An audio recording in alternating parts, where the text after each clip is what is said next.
Greetings, Pokey People. It's your 90 here, and it's time to continue our Ice Type monologue. We've come to Kanto, Chapter 10 Power. So next up, of course, is Senna. Now, you're probably thinking that this one is impossible. There are no Ice-type encounters firmly enough in the game for this to be possible. To that I say, you'd normally be right. Normally. But, luckily to me, I have a good friend who happens to also be a Nintendo employee. Silly Knight. She randomized the encounters for me and also is kind enough to supply a list of the encounter tables. Also, I'm letting the script to this as I play, so do let me know what you think of the results down in the comments below. To start with, she replaced Pitblock with Steel, who has been outstarted for each of the 3 runs we've already done. I know Steel isn't an ice type itself, but when able to build on it will be, so this is why I'm gonna allow it. Picking up all warm types, and we are thrust into a self-rival battle on the game against Sweden. I call our rival Sweden because I really have no idea. I stared at the name screen for like 10 minutes while my mind just completely blanked. That was just the first thing that eventually came to my mind. So, Sweden it is. Anyway, this fight is trivial as Seal has headbutt and Tortured just keeps going forward. After that, we get teleported back to our house, and then for some reason we follow Sweden over to the lake with the plan of catching the legendary that lives there without any Pokeballs or even a net. Why are you like this? As he's also explained what Pokeballs are, as though we haven't already done this exact challenge in 3 other games. He's also an accent while spelling the word Pokeball. T-O-K accent E-B-A-L-L. I don't even use the accent E when typing my scripts for these videos.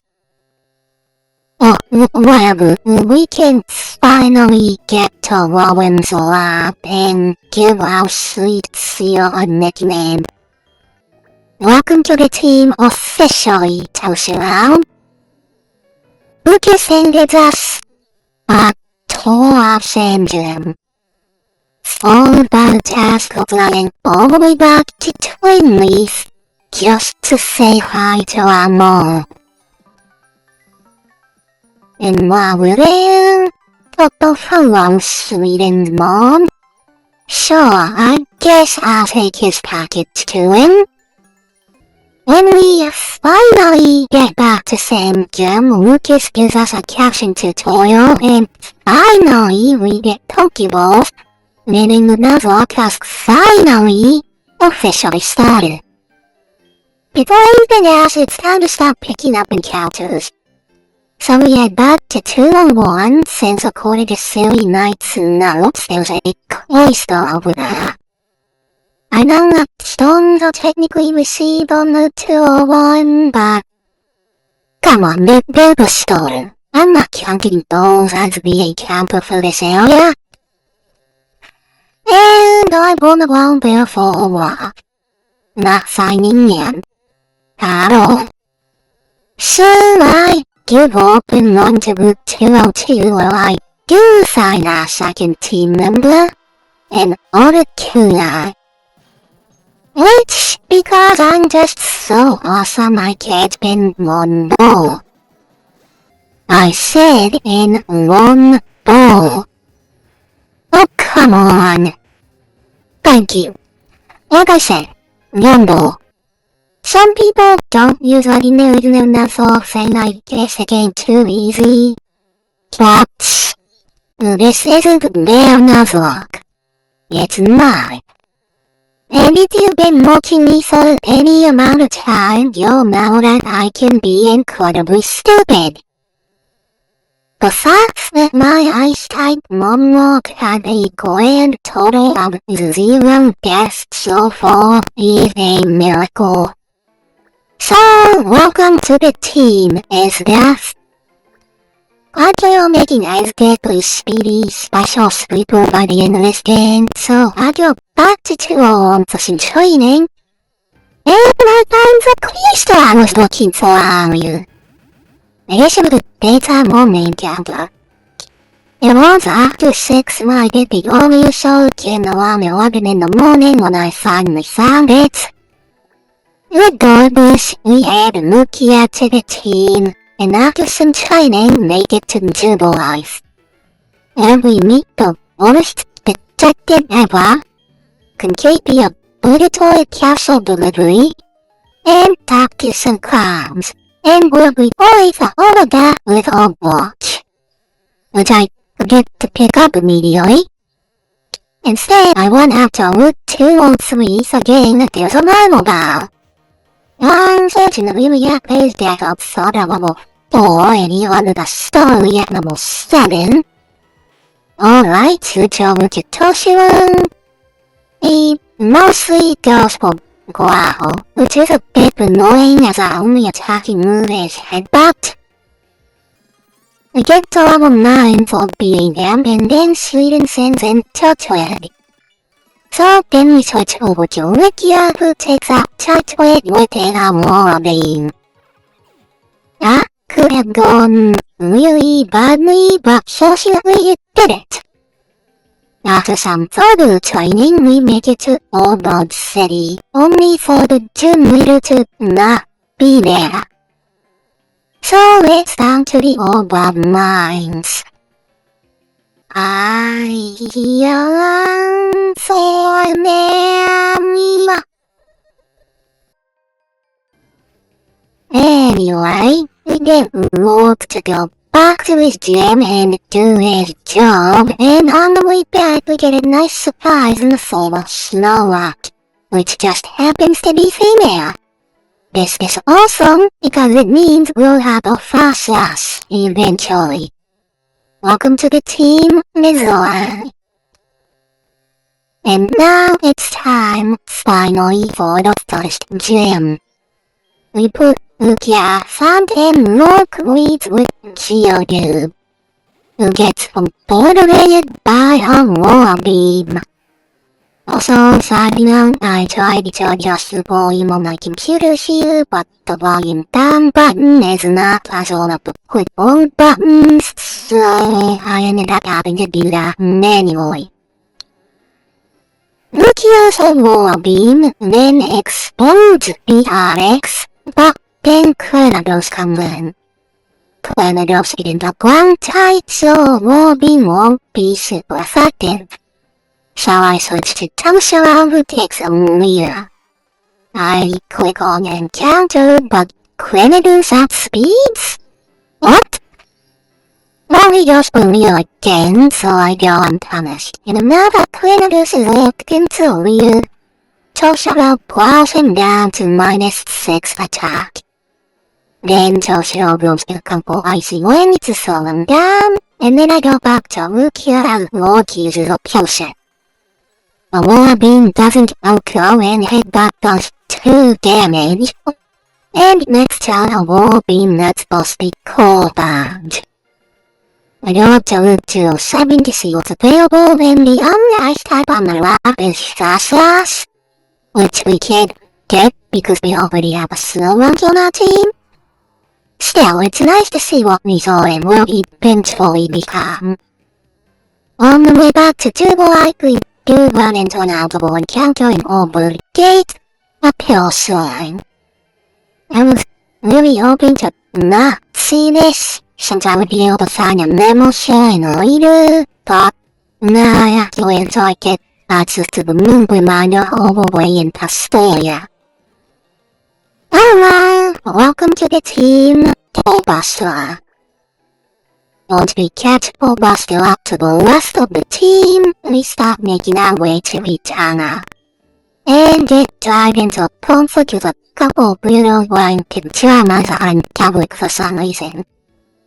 Buster gets poisoned pretty early in the battle, but we don't get anyone close to losing anymore, and we can continue on our way. Say hello anyway. Once we get to Soloma, then the pajama sport drags us into more shenanigans.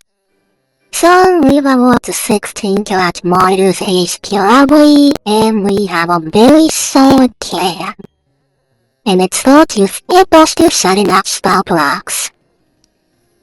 Ruba responds with a bite that I'm pretty sure shield us, and after Powder Snow failed to kill Zuba goes for toxic, but it misses. Now that's huge. Now we can finish the dive and get on to the Curably, who is level 17. I'm very reliable source, but this bot cat is actually pretty cute as a Moemo, just putting it up there. On 16. What is... I was looking at the dominant tool section. Okay, so Febuster can't solo moves, but we can switch to Rukia to still finish the battle deathless. Zuba, missing toxic, was actually so important. Now that Mars is defeated, it's time to go to Bitanos Forest. Well, it turns out there's nothing for us but a few scary encounters. Like at one point we run into a rose raid next to a mob of buffalo things, and poison point activates. Febuster is actually in danger here since mob of that Mura coats him into the Gyro. But we pull through and it turns out the cherry actually heals us after the battle.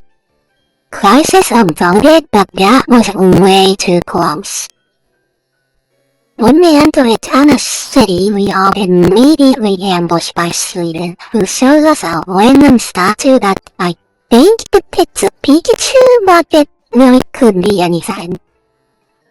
You tell us that if we simply land all of our attacks while avoiding the enemy's attack, we'll be invincible. Thanks. Real sage wisdom there.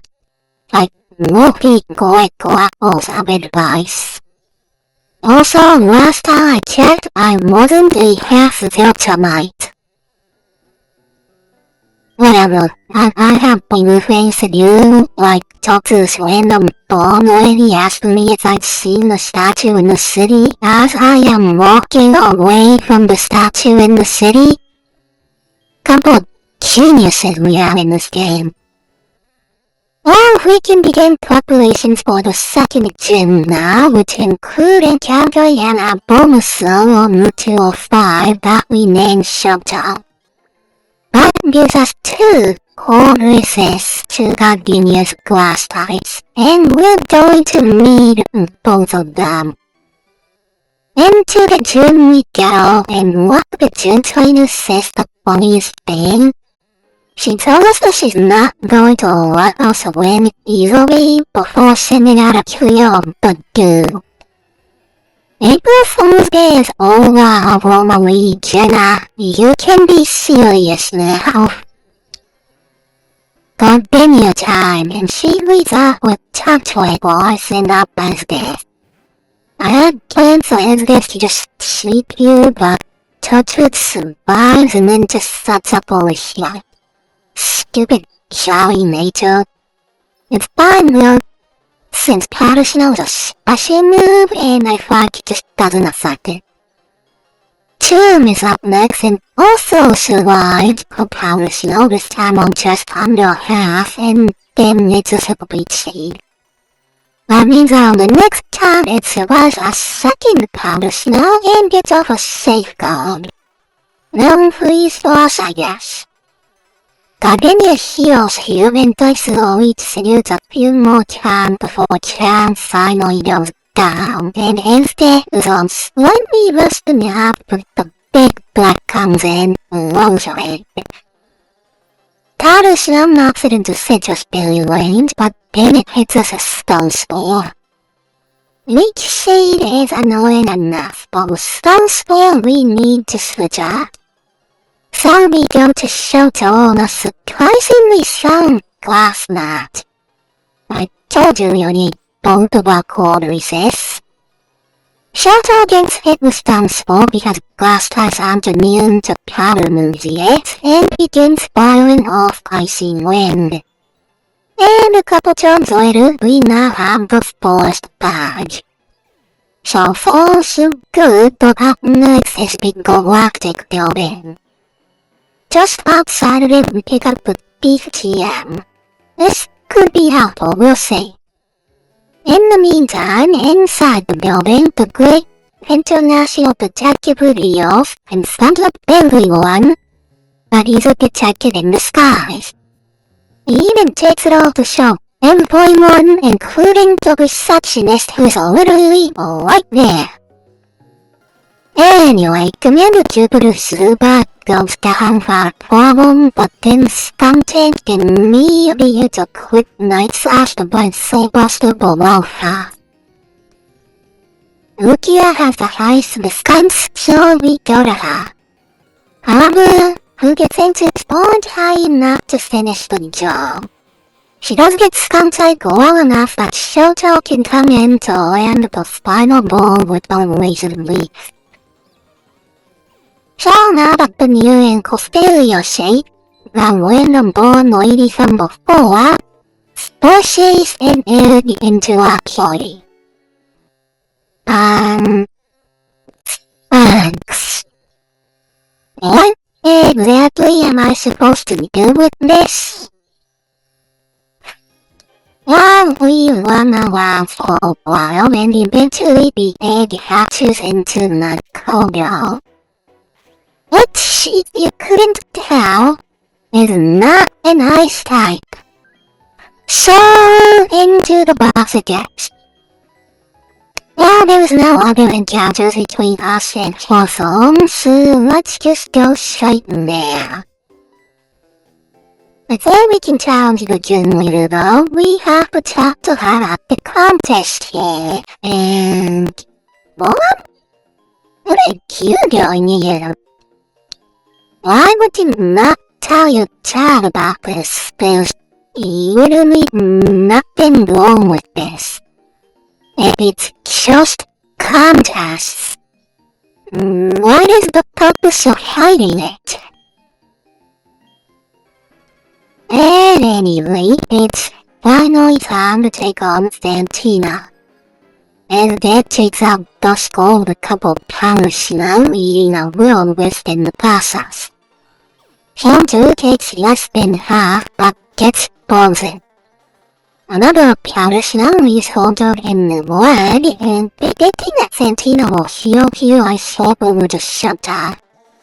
Fantina does heal, but then doesn't do much of Shadow Claw.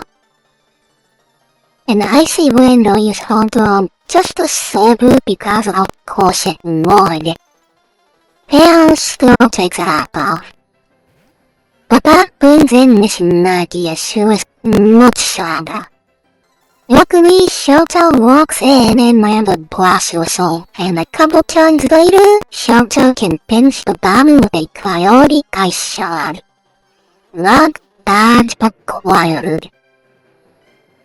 We also get the TM for Shadow Core, which I'm pretty confident will come in handy later.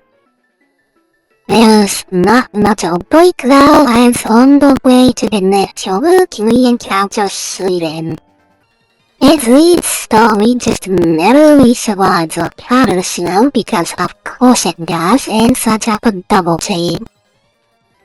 It then avoids an ice shard and hits us with an double to just 2 HP. Are you kidding me? 나포진거에서 캔슬했죠. 내시 수지켜 무기야 멘지스토야나라 오비유 to take out story. Bueno, I don't want to be the war type in, so I bring in Shota as really just misses anyone. A couple icy wind takes out the grass type.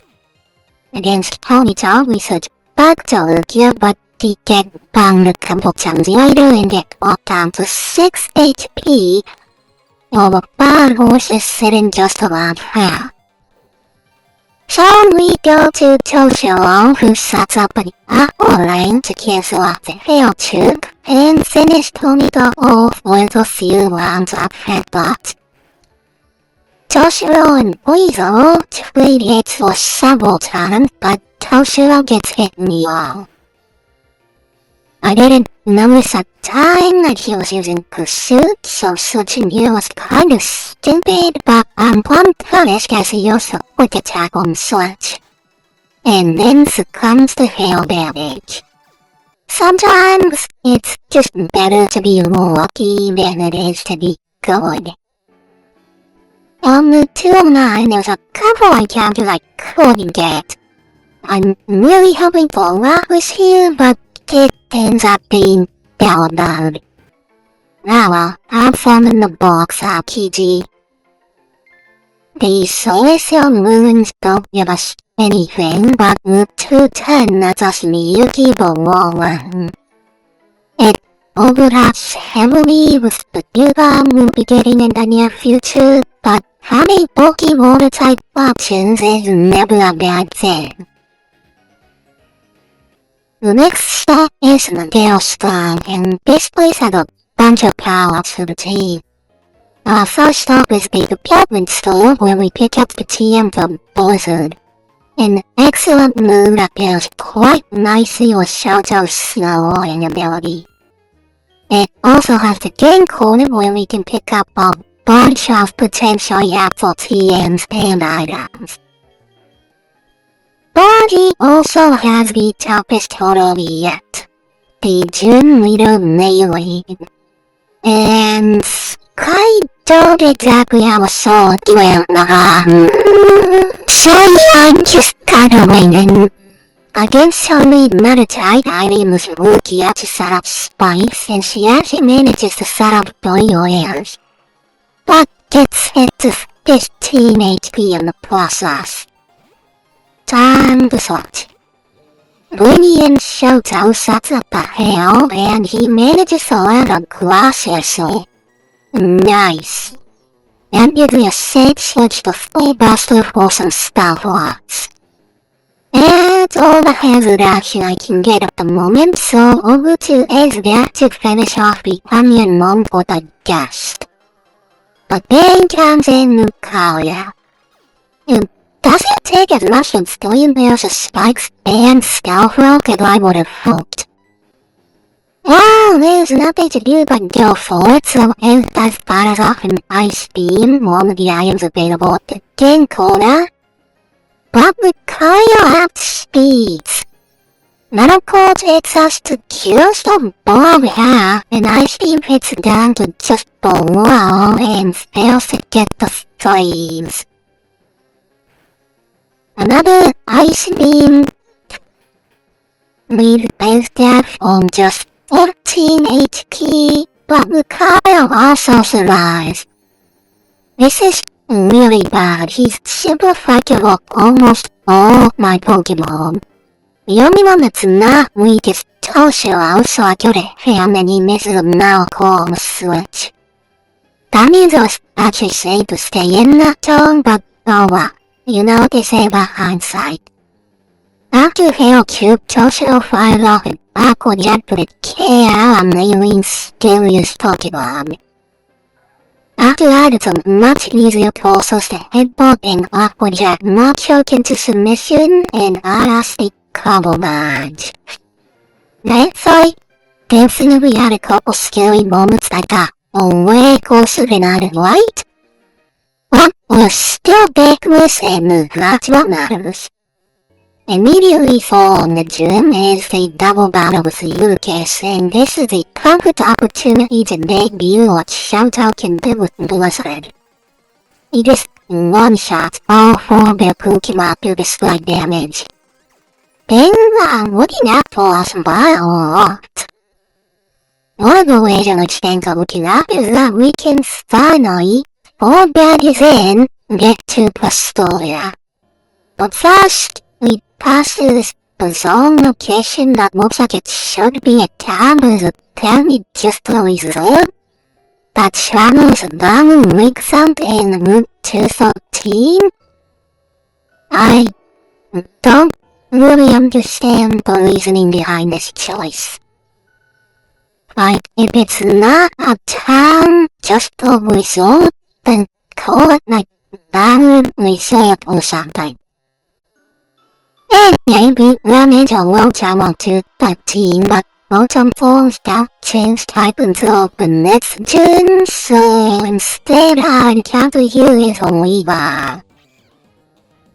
And Ami Mitsudo will be replacing Joey on the team for a while.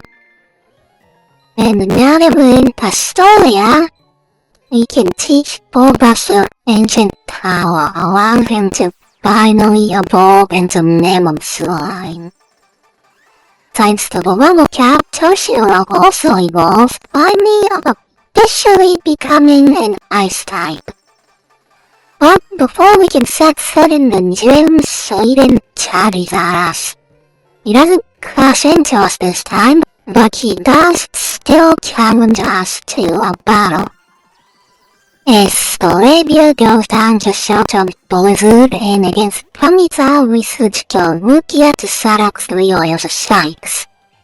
But since our only damaging move was the resisted Aurora Beam, we switched to Toshiro to slam it with Aqua Jet. Al comes in and gets a headbutt, so we rock it into what will be an encore, and Fullbuster demonstrates his superior strength by KOing from this range despite the multiple defense raises.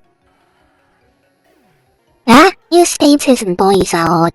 Shoto can deal with using Laser Leaf. So now on to the 5th Gym Leader Clash of the Week. Big you have fun watching me torture myself trying to figure out that gym puzzle for 206 week.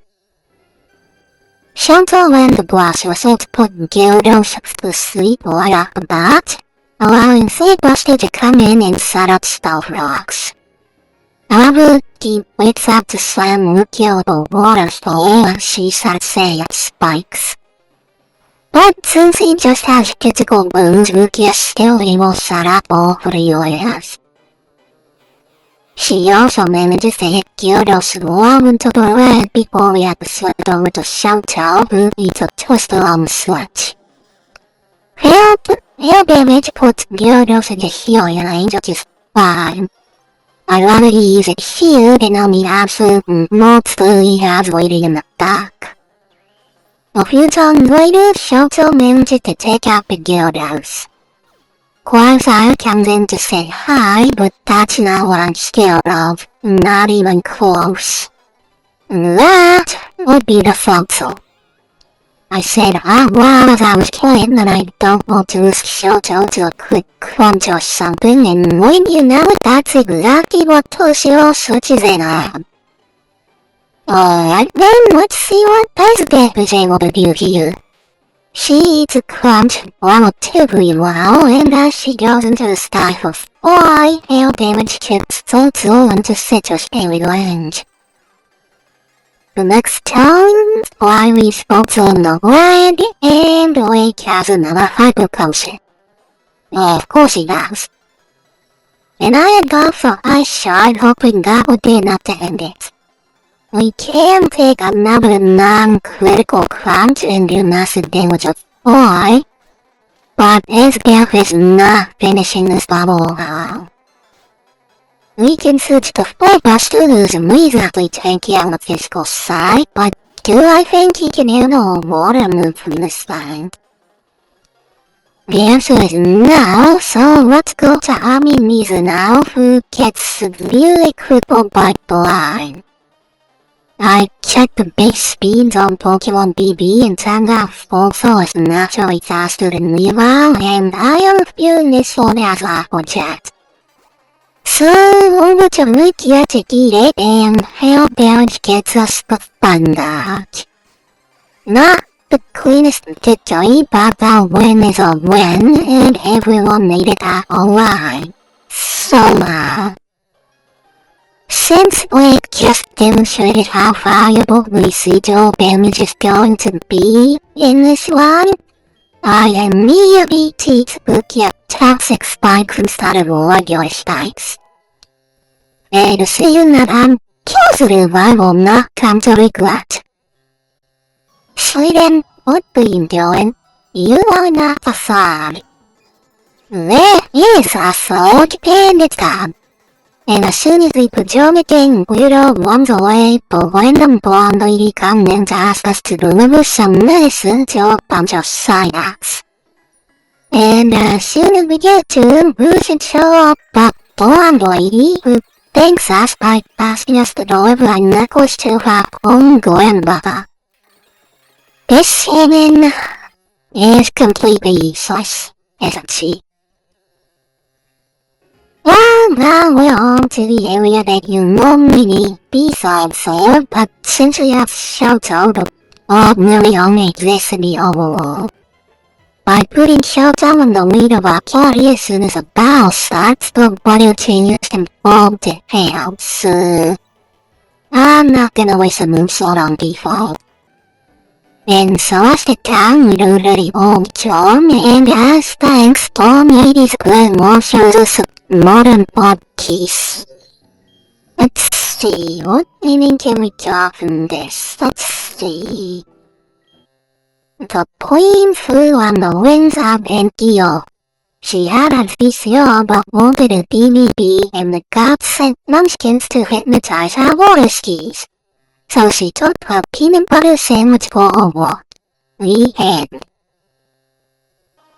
Well, apparently the world's bogus 27-year-old doesn't like our answer and we end up in a battle. Silas starts off with Sneasel, which is actually fine. We put it to sleep with Basher all around until Basher to come in safely and one-shot him with a rock smash. Goldrock goes down to Einstein, and then so does Martha. Although that night, it may show a nasty neural pack before falling. You may have to figure out a better answer for that thing later, but for now, let's move on. I finally remember to go to Route 212 and pick up a Dawnstone. I choose not to use it right away though because I'm an idiot and head to Camp Warrior City, where I'm almost immediately ambushed by Sweet. As we start up, it goes down to Order, but I feel I'm getting close to the point where you launch close combat up the boat or something, so I'm gonna need to figure out another way to deal with him. And immediately though, he sends in a Hell Crash. If only there was some way that I could already have a ghost type in this one. And we do have Ben's death who can hit him with a quarter Psychus fly. Lugia comes in on Nakadash to stop a couple of attacks and spikes before taking it down with Sutter. Then Shoujo comes in and cleans up the remainder of his team fairly easily. So there's nothing else standing between us and Byron. However, I still don't go straight there. There's a couple things I want to pick up first, like Brick Break and Earthquake. Now we're ready for the gym. Just so you're aware, I had a whole plan right on for this Pokemon to set up move or something, then switch to Ami to set up to sleep with Brick Break. That is not working it out properly. What ended up happening was that he was Magneton, which geniusly switched to Saberstone, who proceeded to sweep his entire team with Earthquake without taking a single tick of damage. Yes, Sweden, I beat the gym without going to Iron Island. Turns out, training there is not necessary for me. But you said you did have to do it. Take that to mean what you will. Well, after grabbing to push strength, we abandoned Riley and then Sweden's timely led us into the library. What do you mean to slow? I can't switch here. You sent me to Iron Island. There once were Pokemon that became very close to humans. There once were humans and Pokemon that ate together at the same table. There was a time when there existed no differences to distinguish the two. I wonder what that's alluding to. Against Commander Saturn at Lake Devour, I lead with Bullbuster to set up Stealth Rock against his leading Golbat. Then I tried to get a nature power boost, but instead just covered with confusion. So his death finishes off.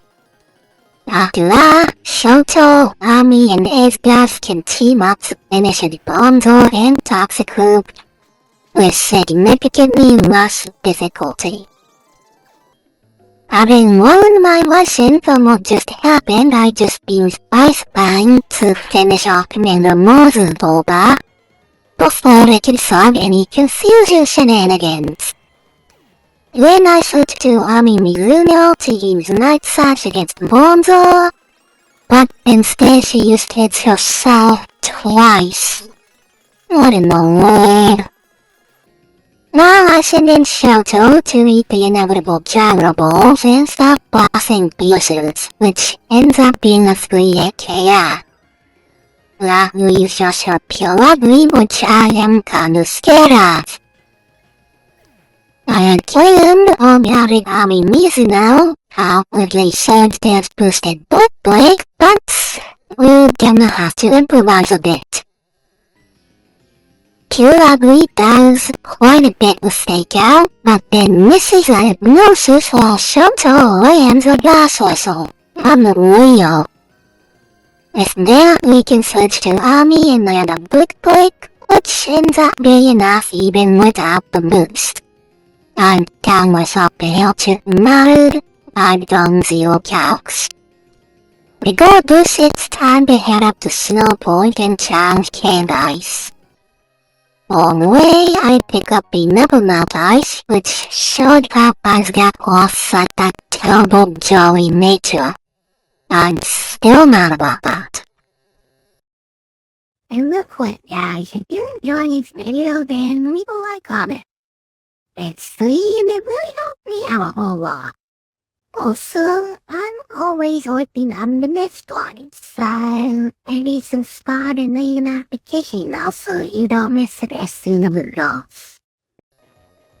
I also wander into a random house with some creepy girl gives me a start. Are you sure you're not a ghost? I'm getting out of here. Thank you, bye. Skipping ahead to Snow Point, I finally evolve Mizore and give her the spell tag, and make it all the way through the gym puzzle before realizing that I hadn't optimized Mizore's moveset at all. So I need to get the Shadow Ball TM. So about the Snow Point to solve the puzzle again, and this time we can actually start the battle. Lucio starts the battle with 2 layers of toxic spikes. Won't do anything against the Sneasel that's already out, but all the other Pokemon will be badly poisoned upon entry. After that, a couple rounds of Spike Cannon take out the Sneasel. That brings in our Bone Slam. Lucio protects to get the toxic damage started. Then, not only being able to ward him, we switch to Shoto. possibly does all once, but then Harcore's no lens of focusness. How is that possible? Well, since Shoto was out to just a teenage creature, we have to switch. I go to Nuzlocke and Candice uses a hyper potion. And that makes it a free switch, so I forgot to teach her Shadow Ball. Well, too late to do anything about it now, so let's just use what we do have. Since it's healing, restoration focus Baku, so let's boost it with some double themes. We set up 2 of them while a bonus now misses it to more hammers. That went into Photo Risky RNG, I switched to Ominous Wind, which does KO thanks to the toxic damage, but doesn't get the boost. Why would it? Candice then sends out her own full slash who outspeeds Missouri, of course she does, but she misses a Shadow Ball. Must be nice to have that. But we can still use Ominous Wind, which does over half, but still no boost. Candice connected on this Shadow Ball, but Missouri lives with 8 HP before winning the middle match. Still no boost though. While would remove, I guess an Omni boost, I would do that during a gym battle. Well, I'm not gonna risk Missouri's life, but an unboosted Ominous Wind here, so I'm gonna switch to Omimizu now. Who immediately gets hit with a Stone Miss. Okay, am I being piped here?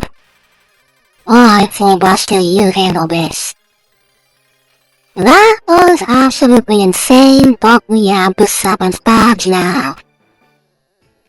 Let's get started to finish up the lake stuff, and I forgot to grab Harcore. Let's just grab that real quick. Alright, like a cutie. And we get there just in time to see Slian getting sprayed by Commander Jupiter. Wow, you're shocked by that. Raise your hand if you thought he, of all people, was gonna actually do something. Now how does Team Galactical people have their own official building in a major city? Are we showing Cyrus is 27? Dude looks like he's gotta be like 60.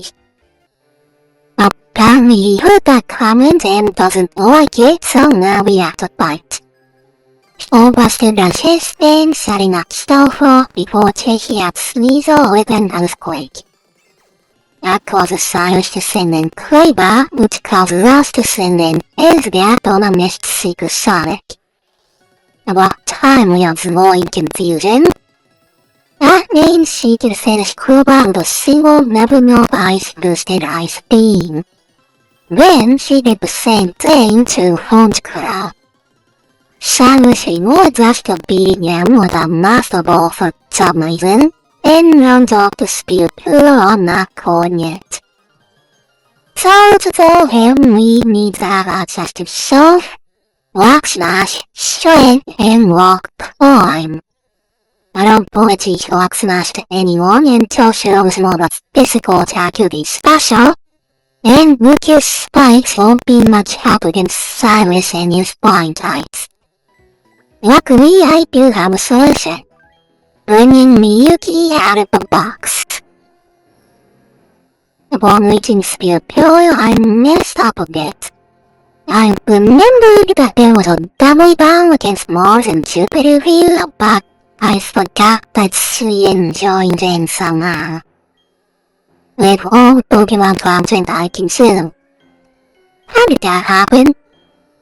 It resulted in me having Shoto in the 2nd slot instead of the 1st, so no bullshit spam or flat. By this point though, I've seen enough trainers using Donzo that I know these 2 idiots will have Levitate instead of Heat Growth. So I set up Stealth Rocks before switching over to Shelter.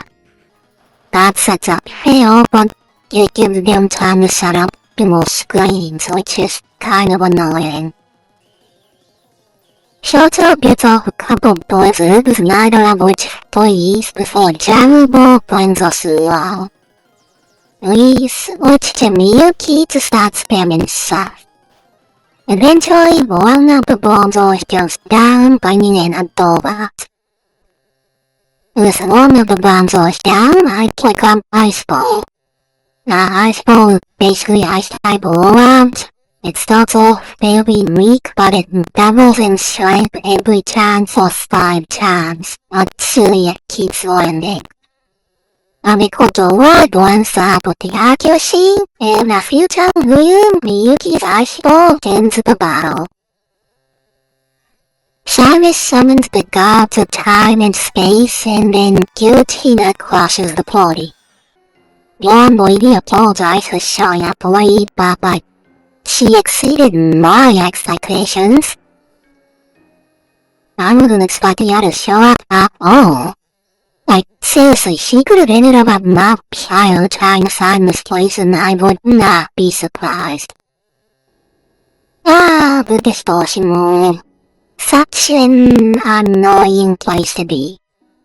The whole location of a giant puzzle maze thing with nothing to indicate what you're going in the right direction.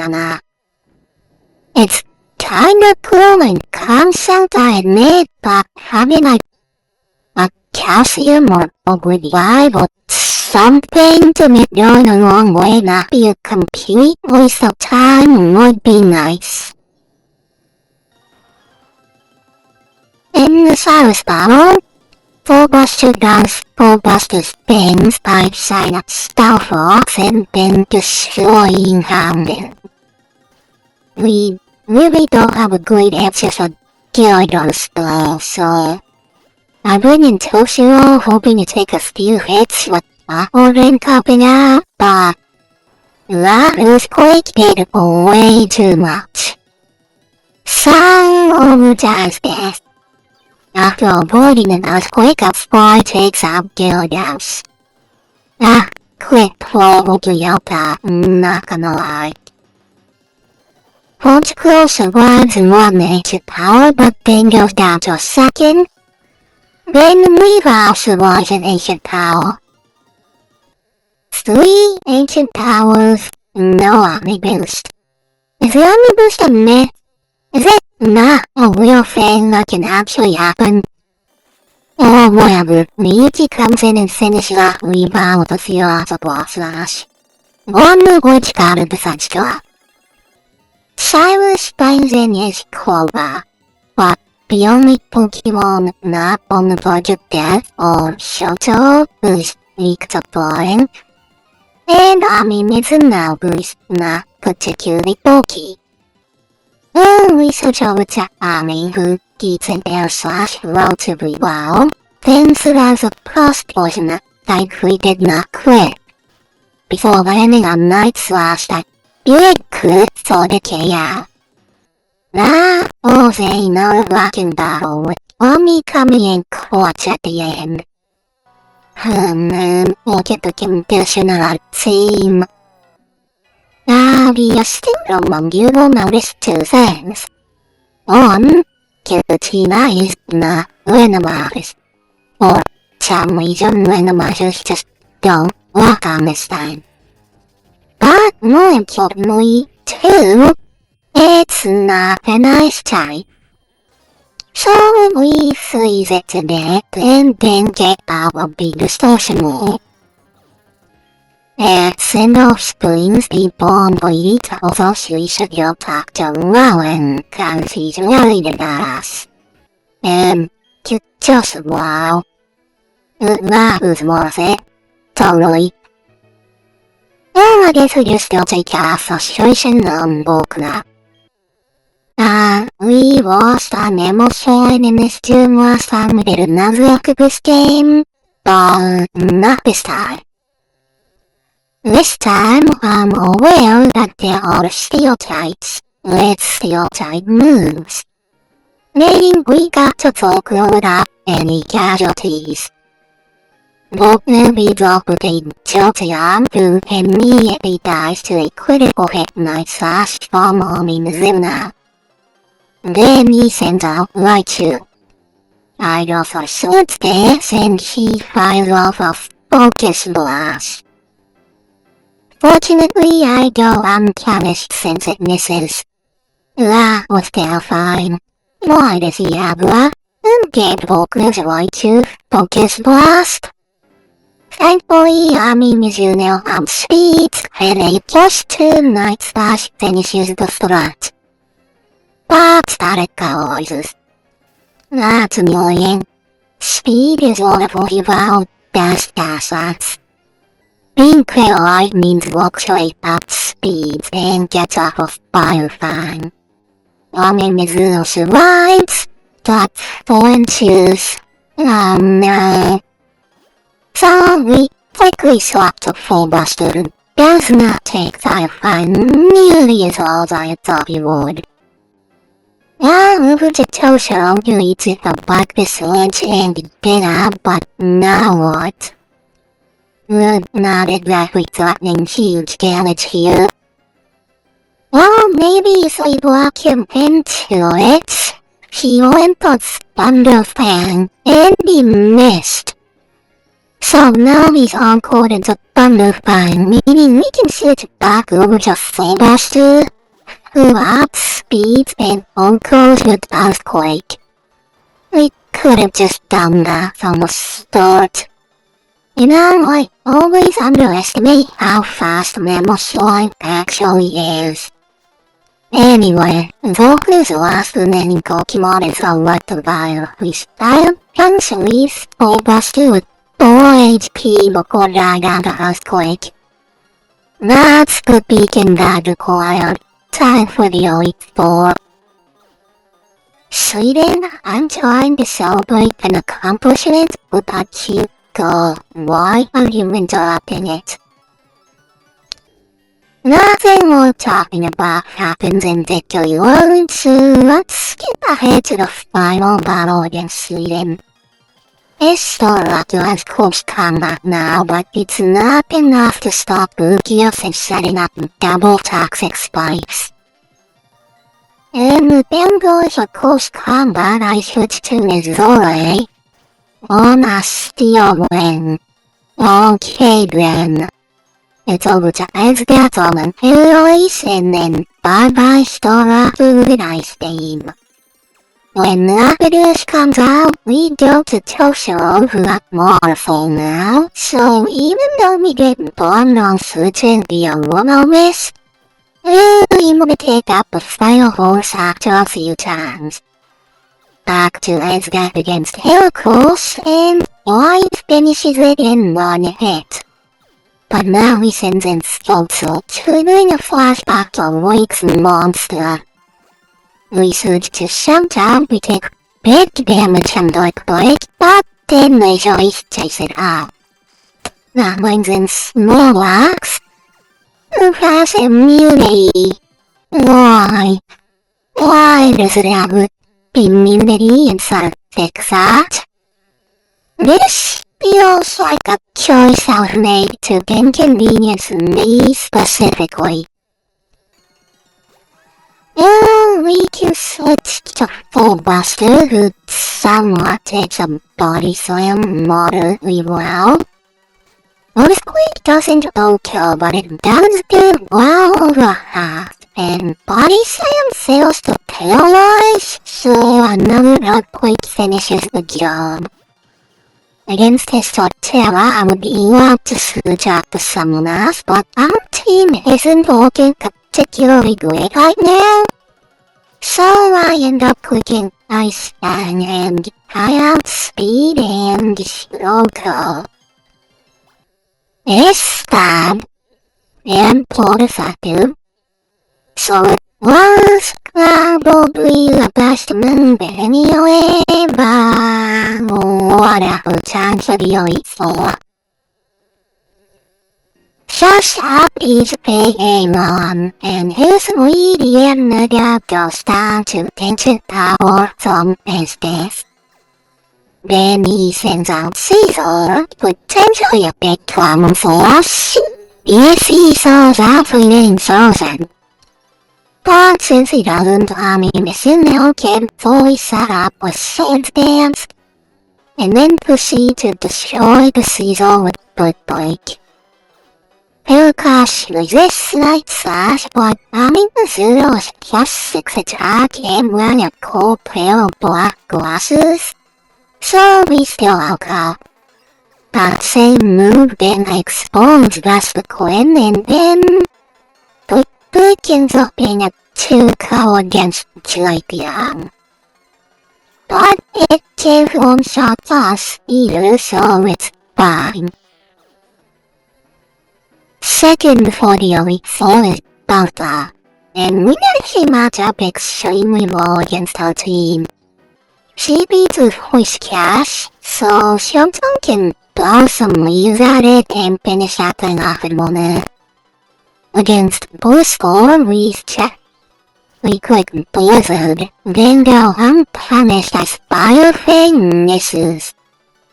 Dawn then survives a Razor Leaf and no yellow before hitting us with a Fire Punch that leaves us with 19 HP. For the record, Razor Leaf is a quite effective stab move. Also, it's a high crit ratio move.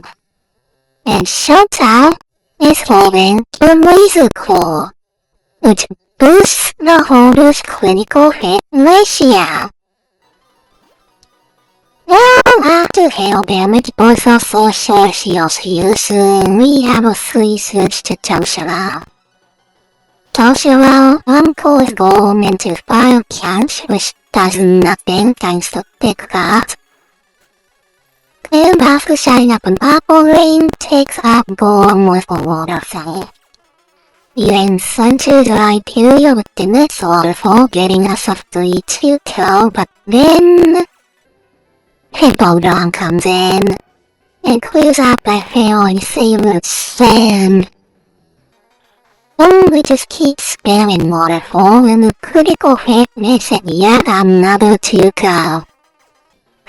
So now we're on to the third window ability, the Fire type user Sprint.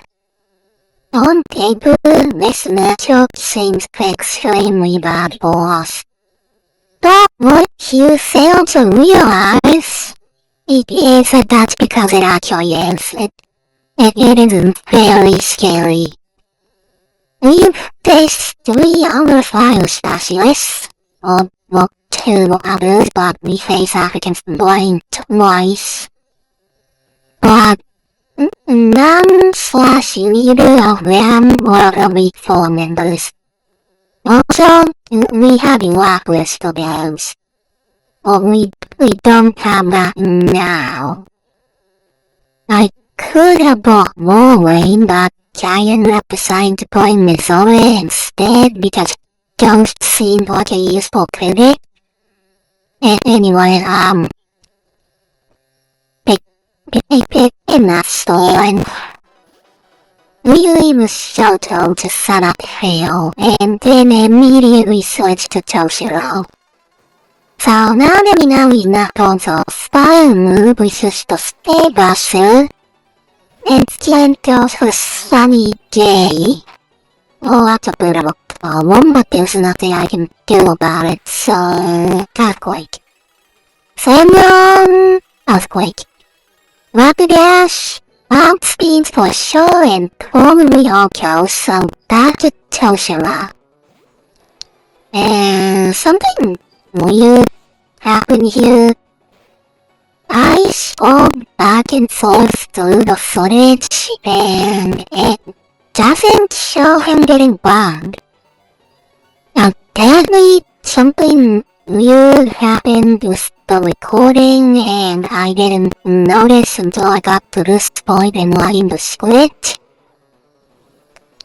I also don't remember how Toshiro got down in the style.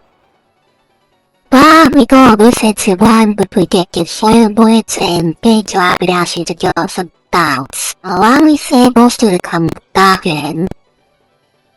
For some reason I thought it was a good idea to go for Star Wars, but the sun fades, so we survived the spoil bullets and it rapidly open earthquake. The entire reason I searched Kitosho in the first place was the rapid outspeed Saberster. Why did I think it would avoid earthquake because of the bats? Focus, Ichigo. Pay attention. Anyway, now we have to deal with Insanate. And that is Asta's job. Which she manages to do with a fly, but the knock punch and soil bullets that kill was 7 HP. But now we're facing down Naidora. Our team is not looking particularly good into this thing. After running some cats, I realize our only chance to get out of this mess is for Esga to land a critical hit boy. And she realizes it too, and that's exactly what happens. Not gonna lie, my heart was racing there. It leads the way down, and only a week for one left to go. And that one is illusion, and this guy is super free for Amimizuna. Against Mr. Mime, she sets up 3 swords dance phase while he sets up light screen in her spot. And the eventual Thunderbolt doesn't do nearly enough.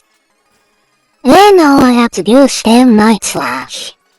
I paused for just a moment against Gonzo and not sure if our attack is high enough to avoid a gyro ball. It is, I won.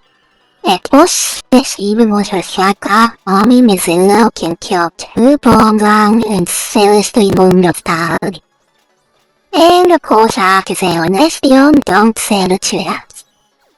So now, on to the champion.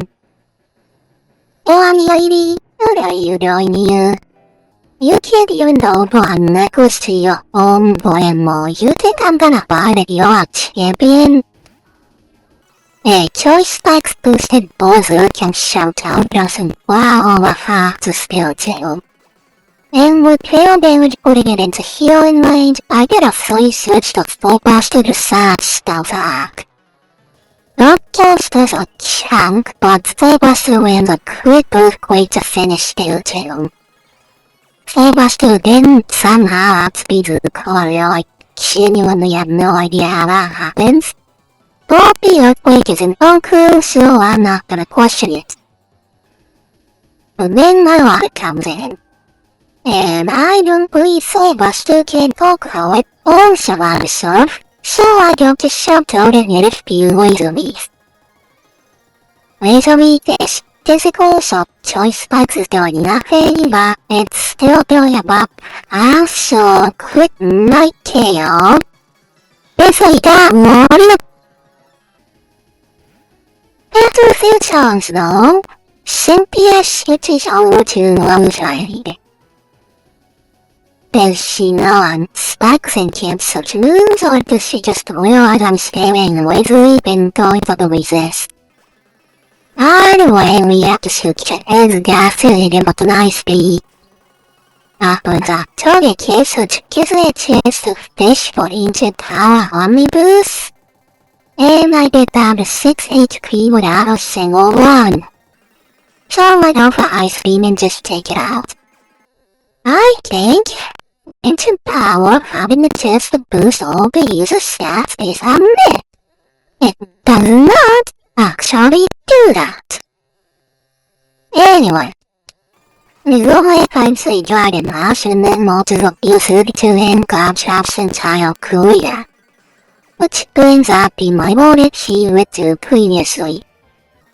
So we burn and Ami Mizuno she starts sending night splashes our way, getting an unnecessary crit from second arm to win us the battle and the run. Cynthia, Q, Blonde Lady. Throughout this run, you're giving me an egg that I couldn't use told me that there's a Pokemon that lives inside an island. Inside a lake. Not out on the lake, yeah, like we take a boat out on the lake. No, you said it was in the lake. What a fish I am. Then you killed off giving medicine to a group of Psyducks. Had me deliver a necklace to your grandma. And then stood back and watched as I saved the entire world from Silas without doing so much as lifting a finger or even thinking about sending in a Pokemon to assist me. And now, you lost an official League Championship battle without picking up a single KO, which is the one thing that a champion is expected to be able to do. Why are you just so completely useless? Whatever. I just finished the first leg of my Ice-type monologue, which I literally spanned all the generations. I'll see you guys in the next one.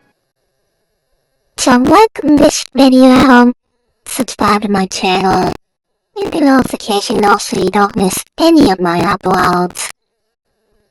And until next time, I am Ichi the Mighty, and I am blasting off again.